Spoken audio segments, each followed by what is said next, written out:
মুহররমের 10 তারিখে রোজা করে আছেন নাকি? মুহররমের 10 তারিখে কি করে আছেন? জোরে বলেন।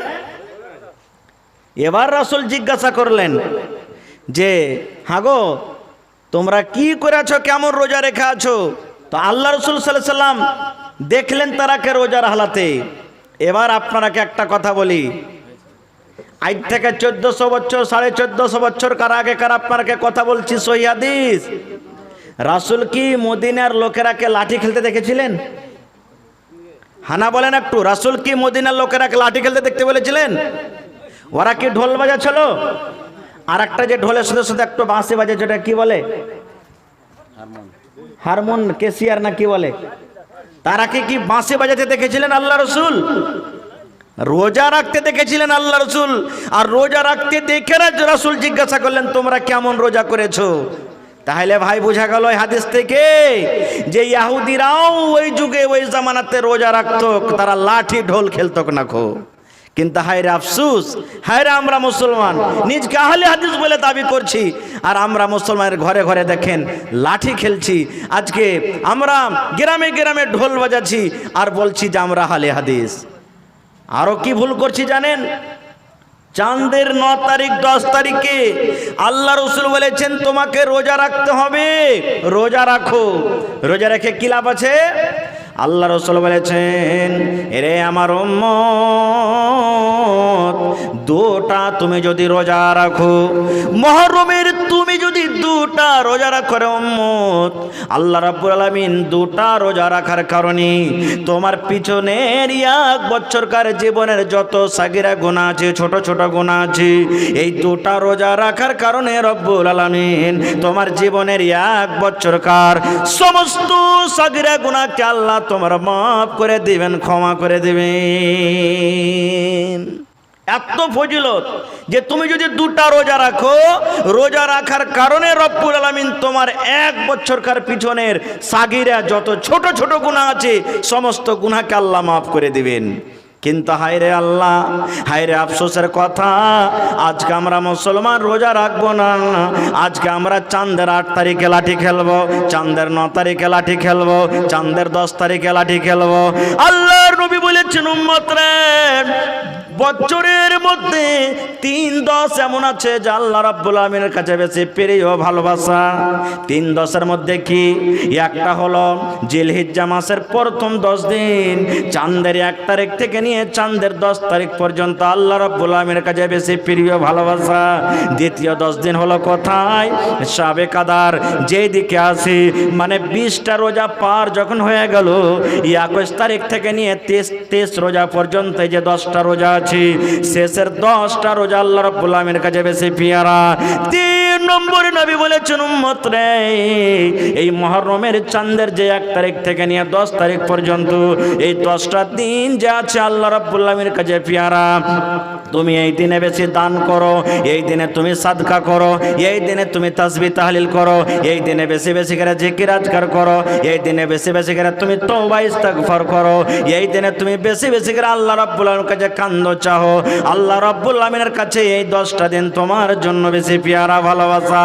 কিন্তু হায়রে আফসোস, আল্লাহ রাসূল এই 10 দিন আমাদেরকে জিকির আজকার করতে বলেছেন, তেলাওয়াত করতে বলেছেন। চাঁদের 9 তারিখ 10 তারিখ আমাদেরকে রোজা রাখতে বলেছেন রে। কিন্তু হায়রে আফসোস, হায়রে আমাদের পোড়া কপাল, আমরা সেই জিকির আজকার রোজাকে বাদ দিয়ে আমরা মদ পান করে, আমরা শরাব পান করে, শরীয়ত বিরোধী কাজ করে আমরা আল্লাহ এবং আল্লাহ রাসূলের নাফরমানি আমরা কাজ করি। যে কাজগুলো করতে গেলে একটা মুসলমান দিন থেকে সরে যায়, যে কাজগুলো করতে গেলে মরার আগে যদি তওবা না করা হয়, আল্লাহ রাব্বুল আলামিন এই সমস্ত গুনাহকে বিনা তওবাতে আল্লাহ মাফ করবেন না। এই সমস্ত গুনাহ নামাজে মাফ হবে না, এই সমস্ত গুনাহ দানে মাফ হবে না, এই সমস্ত গুনাহ রোজাতে মাফ হবে না। এই সমস্ত গুনাহ যদি মাফ করতে চান রে মুসলমান, তবে আপনাকে অন্তর থেকে তওবা করতে হবে। বিনা তওবাতে আল্লাহ রাব্বুল আলামিন আপনার এই গুনাহ মাফ করবেন না। নারে তাকবীর। তাহলে কইবেন যে হাজী মাওলানা এই যে হাসান হোসেন, হাসান হোসেন, হাসান হোসেন, ইয়া আলী ইয়া হোসেন, ইয়া আলী ইয়া হোসেন বলে কি বলি না আমরা? বলি কি বলি না? বলে। ঠিক আছে, হাসান হোসেনের সাথে প্যার মহব্বত করতে হবে। তাদের ব্যাপারে দুটো হাদিস শুনিলেন, আমি বেশি কথা লম্বা করব না। একদিন আল্লাহর নবী মুহাম্মদ সাল্লাল্লাহু আলাইহি সাল্লামের সাথে দেখা করার জন্য একটা ফেরেশতা আল্লাহকে বলছেন। ওই ফেরেশতা জীবনে কোনোদিন জমিনে আসেনি। যখন থেকে নিয়ে আল্লাহ জমিন আসমান তৈরি করেছেন, তখন থেকে নিয়ে জীবনে জমিন কেমন হয় ওই ফেরেশতাটা দেখেনি। এবার একদিন ফেরেশতা আল্লাহকে বলছেন, আল্লাহ আমি জমিন কেমন তুমি তৈরি করেছো আমি দেখতে যাব আল্লাহ, আর তোমার শেষ নবী মুহাম্মদ সাল্লাল্লাহু আলাইহি সাল্লামকে দেখতে যাব, তার চেহারা তার রূপ কেমন একটু দেখা করে আসি, আল্লাহ আমাকে পারমিশন দাও। আল্লাহ রাব্বুল আলামিন তাকে বললেন, তুমি দুনিয়া দেখতে যাবে, আমার আখিরি নবীকে দেখতে যাবে? জি। আল্লাহ আদেশ করলেন, ঠিক আছে যাও, যাও তুমি আমার দুনিয়া দেখে এসো, জমিন দেখে এসো, আমার শেষ নবীর সাথে দেখা করে এসো। এবার যখন ফেরেশতা রওনা হয়েছে, আল্লাহ রাব্বুল আলামিন ফেরেশতাকে ডাকছেন, রে আমার ফেরেশতা, জমিনে যাওয়ার আগে আগে শেষ নবীর সাথে দেখা করার আগে আগে আমার শেষ নবীর জন্য তুমি একটা খোঁজখবর নিয়ে চলে যাও, একটা পায়গাম নিয়ে যাও, আমার দয়ার হাবিবকে তুমি খবরটা দিয়ে দিবি, আমার আখরি নবী আখরি পায়গাম্বারকে তুমি মেসেজটা আমার তরফ থেকে দিয়ে দিবে। ফেরেশতা বলছেন, আল্লাহ কি খবর আমি দিব আল্লাহ তোমার নবীকে? আল্লাহ রাব্বুল আলামিন বললেন, ফেরেশতা রে যাও যাও যাও যাও, আমার নবী মুহাম্মদকে তুমি এই মেসেজ দিয়ে দিবে যে তার 4 জনের মধ্যে যেটা ছোট বেটি কলেজার টুকরা ফাতেমা, ফাতেমা নয়নের তারা, যাও ফাতেমার ব্যাপারে খুশখবরি দিয়ে দাও যে যেদিন কিয়ামত কায়েম হবে, হাসরের ময়দান হবে, যত মহিলারা জান্নাতের ভিতরে যাবে, যত নারীরা জান্নাতে যাবে, সমস্ত নারীদের নেত্রী সরদারনি হবে আমার দয়ার নবীর বেটি ফাতেমা রাদিয়াল্লাহু তাআলা আনহা। যাও খুশখবরি দিয়ে দাও যে আমার নবীর বেটি ফাতেমা যত মহিলারা জান্নাতে যাবে তাদের সরদারনি হবে। 1 পয়েন্ট হয়ে গেল। এবার দ্বিতীয়বার আল্লাহ আবার বলছেন, ও আমার ফেরেশতা আর একটা খবর নিয়ে নাও, আমার পয়গম্বর মুহাম্মদ সাল্লাল্লাহু আলাইহি সাল্লামকে তুমি জানিয়ে দেবে। কি জানিয়ে দেবে? যে ফাতেমার 2টা বেটা, হযরত আলীর 2টা বেটা কলেজার টুকরা হাসান এবং হোসেন, আমার দয়ার নবীর নাতি হাসান হোসেনের ব্যাপারে একটা তুমি তাকে খুশখবরি শুনিয়ে দেবে। যত যুবক যত নওজওয়ানেরা জান্নাতের ভিতরে যাবে কিয়ামতের দিন, সমস্ত জান্নাতের যত লোক নওজওয়ান যুবকেরা জান্নাতে যাবে, ওই যুবকদের সেই লোক হাসান এবং হোসেন জান্নাতের সরদার হয়ে যাবে। যাও তার মা ফাতেমা যত মহিলারা জান্নাতে যাবে তাদের সরদারনি হবে, আর হাসান এবং হোসেন তার ছেলে আমার নবীর নাতি, তারা যত যুবক যাবে তাদের জান্নাতের ভিতরে সমস্ত জওয়ানের নওজওয়ানের সরদার হবে। যাও এটা খুশখবরি দিয়ে দাও। কত পিয়ারা, কত ভালোবাসা বান্দা আল্লাহর কাছে ছিলেন, একটু ভাবা চিন্তা করছেন? সুবহানাল্লাহ। আল্লাহ রাসূলের স্ত্রী একদিন বসে আছেন, আর হযরত হোসেন রাদিয়াল্লাহু তাআলা আনহু বসে আছেন। নবীজি একটু দূরে বসে আছেন, জিবরিল ফেরেশতা নবীর কাছে এসে গল্প করছেন। হঠাৎ করে হযরত হোসেন রাদিয়াল্লাহু তাআলা আনহু কাঁদতে লাগলেন, যেমন ছোট বাচ্চা কাঁদে না, কাঁদতে লাগলেন। কাঁদতে কাঁদতে কাঁদতে কাঁদতে নবীর পাঞ্জরে এসে বসে গেলেন। এবার হযরত জিবরিল আলাইহিস সালাম নবীর সাথে গল্প করতে করতে যখন দেখলেন যে তার নাতি হোসেন নবীর পাঞ্জরে বসে গেলেন, এবার জিবরিল ফেরেশতা নবীকে বলছেন, নবীজি এইটা হলো আপনার নাতি, এই নাতিকে আপনি কত ভালোবাসেন একটু দয়া করে বলেন তো। কে বলছেন? জিবরিল ফেরেশতা। নবীজি এই হোসেন হলো আপনার নাতি, নাতিকে কত ভালোবাসেন, কত প্যার দেন, কত মহব্বত করেন একটু দয়া করে বলে দেন। দয়ার নবী বললেন, জিবরিল আমার নাতিকে আমি এত ভালোবাসি, এত ভালোবাসি, এত ভালোবাসি, এত ভালোবাসি, যদি আমার নাতিকে কেহ যদি ভালোবাসে আমি নবী আমাকে সে ভালোবাসলো, আর আমার নাতিকে যদি কেউ কষ্ট দেয় আমি নবী সে লোকটা কিন্তু আমাকে কষ্ট দিল, এতটুকু আমার নাতিকে আমি ভালোবাসি। বলছে আমার নাতিকে যদি কেউ ভালোবাসে আমাকে ভালোবাসা হইলো, আমার নাতিকে যদি কেউ ভালো না বাসে কষ্ট দেয় আমি নবী আমাকে কষ্ট দেওয়া হইলো।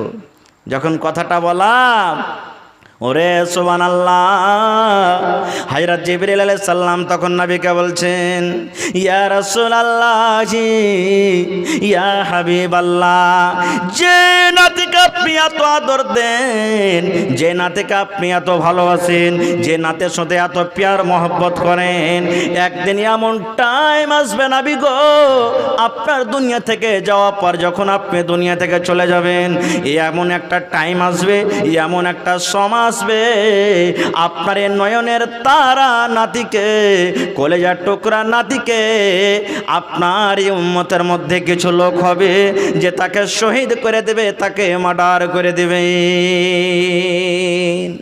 আগে জিবরিল ফেরেশতা নবীকে বলে দিয়েছিলেন যখন হযরত হোসেন ছোট্ট ছিলেন, বাচ্চা ছিলেন, যে এমন একটা টাইম আসবে, সময় আসবে যে আপনার নাতিকে মার্ডার করে দেওয়া হবে, শহীদ করে দেওয়া হবে। নবীজি তখন জিবরিলকে বললেন, জিবরিল, আমার নাতিকে যে জায়গাতে মার্ডার করা হবে, যেই মাটিতে মার্ডার করে দেওয়া হবে, জিবরিল তুমি একটু জায়গাখানটা আমাকে দেখিয়ে দাও, যে জায়গাটা কোথায়, মাটিটা কেমন, আমি দুই নয়নে দুই চোখে আমি সেই জায়গাটাকে দেখব। আল্লাহ রাব্বুল আলামিনের আদেশ হলো, আল্লাহ রাব্বুল আলামিনের হুকুম হয়ে গেল। সঙ্গে সঙ্গে সঙ্গে সঙ্গে বন্ধুরে, যাকে আমরা কারবালার মাঠ বলি, কারবালার ময়দান বলি, যে জায়গাতে হোসেন রাদিয়াল্লাহু তাআলা আনহুকে শহীদ করা হয়েছে, আল্লাহর আদেশে সেই জায়গাটা, সেই জমিনটা নবীকে দেখিয়ে দিলেন। আর আল্লাহ রাব্বুল আলামিন বললেন, নবী গো, এই মাটি, এই ময়দানে আপনার কলেজার টুকরা নাতিকে শহীদ করে দেওয়া হবে। এটা বিশ্বাস হয়েছে কি যে আল্লাহ তাবারাক ওয়া তাআলা সেই মাঠ, সেই ময়দান নবীকে দেখাইতে পারবেন? এটা বিশ্বাস হয়েছে?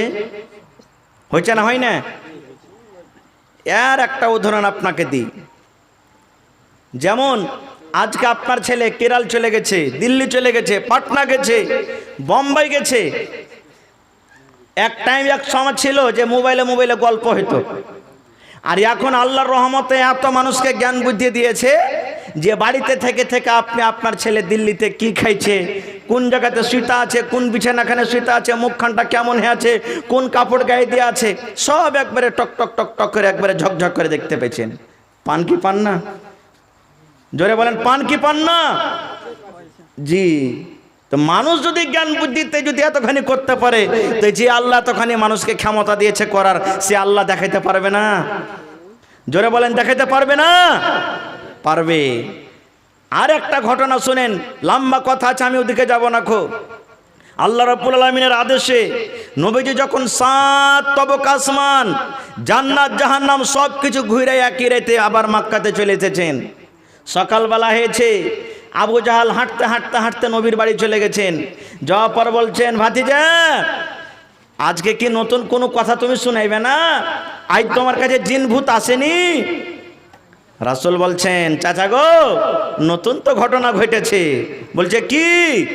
বলছে, চাচা গো, আল্লাহ রাব্বুল আলামিনের আদেশে আজ রাত্রি আমি মক্কা থেকে ফিলিস্তিন বাইতুল মুকাদ্দাস আমি চলে গেলাম, আর বাইতুল মুকাদ্দাস থেকে আমি এক এক করে 7 আসমানের উপরে চলে গেলাম, সিদরাতুল মুনতাহার আগে চলে গেলাম।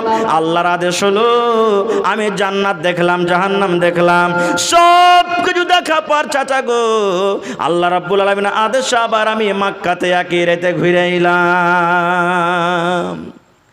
এক রাতে আমি এতখানি সব কিছু দেখে চলে এলাম। তখন আবু জাহাল খিলখিল করে হাসছে আর বলছে, আরে দেখ পাগলটাকে, দেখ পাগলটাকে দেখ, এতদিন তো ইয়ার জাদু, ইয়ার জিন, ইয়ার ভূত তো জমিনের পরে ছিল, এখন আসমানে চলে গেছে। তখন ও মজাক করে বলছে, এই মুহাম্মদ, তোমার বন্ধু আবু বকরকে আমি ডেকে নিয়ে আসছি, যে কথাগুলি তুমি আমার সাথে বললে যে এক রাতে মক্কা থেকে আমি বাইতুল মুকাদ্দাস গেছি, যেখানে মাস মাসের রাস্তা, আর তুমি এক রাতে তুমি চলে এসছো, ওখান থেকে 7 আসমান, জান্নাত জাহান্নাম দেখে এতকালা সব করে তুমি এক রাতে আবার ঘুরে এসছো, আবু বকরের সামনে তুমি কথাটা বলতে পারবে? বলছে, হ্যাঁ পারবো। এই দৌড়াইতে দৌড়াইতে দৌড়াইতে চলে গেছে আবু বকরের বাড়ি। আবু জাহাল বলছে, হ্যাঁ আজ কিন্তু একে বেকুফ করবো, আজ একে একবারে খুব ছোট দেখিয়ে দেবো আজ মুহাম্মদকে। আজ হযরত আবু বকর রাদিয়াল্লাহু তাআলা আনহুকে যা বলছেন, আবু বকর, কি হয়েছে? বলছে আরে তুমি জানো তোমার বন্ধু মুহাম্মদের কিছু খবর রেখেছো তুমি? বলছে কি হয়েছে? বলছে এক রাতে নাকি মক্কা থেকে বাইতুল মুকাদ্দাস, ওখান থেকে 7 আসমান, জান্নাত জাহান্নাম সব কিছু এক রাতে দেখে আবার চলে এসেছে মক্কাতে। তুমি বিশ্বাস করছো? হযরত আবু বকর কি বললেন? রে আবু জাহাল, একটা কথা তুমি শুনে নাও, যদি তুমি বলো তোমার কথা আমি বিশ্বাস করব না, যতক্ষণ আমি নিজের ডাইরেক্ট নবী মুহাম্মদ সাল্লাল্লাহু আলাইহি ওয়াসাল্লামের মুখ থেকে কথা না শুনবো ততক্ষণ আবু বকর আমি বিশ্বাস করব না। আবু বকর তো যখন কথাটা বললেন, আবু জাহাল বলছেন যারে হ্যাঁ হ্যাঁ চলো না, তোমাকে নিয়ে যাচ্ছি সাথে করে, তোমারই বন্ধু নবী মুহাম্মদ সাল্লাল্লাহু আলাইহি ওয়াসাল্লাম কথাটা বলেছেন। যেমনই ওকে টেনে নিয়ে আসলেন, নিয়ে আসার পর বলছেন নবীজি যে কথাগুলো আপনি আমার সামনে বলেছেন আপনার বন্ধু আবু বকরের সামনে বলেন তো কথাগুলো। যেমনই কথাটা বলে দিলেন যে হ্যাঁ আবু বকর, আমি এক রাতে আল্লাহর আদেশে জিবরিলের সাথে আমি মক্কা থেকে বাইতুল মুকাদ্দাস, ওখান থেকে 7 আসমান, জান্নাত জাহান্নাম সব কিছু দেখে আবার এক রাতে বাড়ি চলে এসেছি। যখন কথাটা বলা, হযরত আবু বকর কি বলছেন জানেন? রে আবু জাহাল শুনেলে, আমি আবু বকর আল্লাহর নবীর কথা আমি বিশ্বাস করি, এটা তো ছোট মোটো কথা হলো রে। আল্লাহর নবী বলেছেন জান্নাত আছে, জান্নাতকে জীবনে কোনোদিন চোখে দেখিনি তবে জান্নাত বলে বিশ্বাস, জাহান্নাম আছে চোখে দেখিনি তবে নবীর কথার পড়তে বিশ্বাস করেছি। আল্লাহ রাব্বুল আলামিন আছেন, আল্লাহ আসমান তৈরি করেছেন, জমিন তৈরি করেছেন, মানুষজন সব কিছু আল্লাহ তৈরি করেছেন, এক আল্লাহকে বিশ্বাস করেছি। আমার নবী কোনোদিন মিথ্যা কথা বলতে পারে না রে, ঝুট কথা বলতে পারে না। আমি আবু বকর আমি তাসদীক করলাম, আমি মেনে নিলাম আমার নবী সত্য। এক রাতে মক্কা থেকে বাইতুল মুকাদ্দাস আর ওখান থেকে 7 আসমান, জান্নাত জাহান্নাম সব কিছু দেখা করে আবার মক্কাতে ঘুরে এসেছেন। আমি আবু বকর সেটাকে তাসদীক করলাম, বিশ্বাস করে এলাম। যেমন কথাটা বলা, দয়ার নবী টাইটেল দিয়ে দিলেন আবু বকর, আজ থেকে তুমি আবু বকর নয়, আজ থেকে আমি তোমাকে টাইটেল দিলাম। আজ থেকে যখন তোমাকে মানুষেরা কেউ ডাকবে তখন তোমাকে আবু বকর সিদ্দিক বলে তোমাকে ডাকবে।